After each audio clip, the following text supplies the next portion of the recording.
Здравейте, аз съм Ади, а това е котката на моите най-добри приятелки. Вижте, тя се казва Чуи.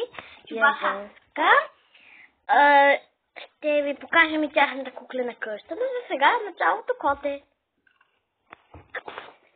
Както виждате, това е куклената къща на моите приятелки. Едната куклена къща, после ще ви покажем и другата. Ето това е тяхното легло, маса.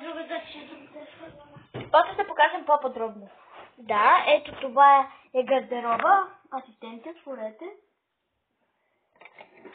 Ето, тук е гардероба, има една рокля. Има още дрехи, обаче те са ги облякли, защото сега имаме много малко кукли, имаме за сега само 2 кукли. Ето тази. Тази е подарък от Хиполент, обаче вече мина колената.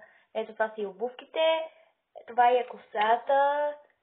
Тя е тази, където и се правят кичури. Ето там отзад може да видите. Тук са това за кичурите. А ето това е нейната оригинална рокля. Аз сега ще ви покажа и другата куклена къща. Една секунда. Това е втората куклена къща. Ето тук имат кукли. Виждате кукли, доста кукли. Това е втория етаж, където стои масата, стои пералнята и още куп неща. А това най-горето има гардероб, диванчета, учебници и има много неща. Ето да погледнете. Така, сега ще ви представя игра на кукли, но аз няма да участвам, аз ще снимам. Сега започва играта.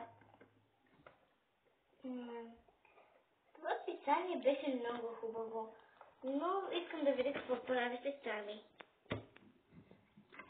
Ей! Давай, кавой! Забиймо се мера! Какво правиш? Какво мислиш, че правя? Гледам телевизия. Какво гледаш? Каубой бой! О, каубой бой. Ох, леле, не представя с този каубой бой. Бой?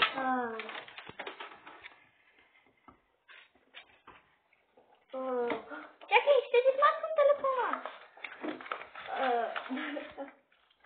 Така, това е игра на кукли в едната къща, но сега ще видите по-интересната част в втората къща.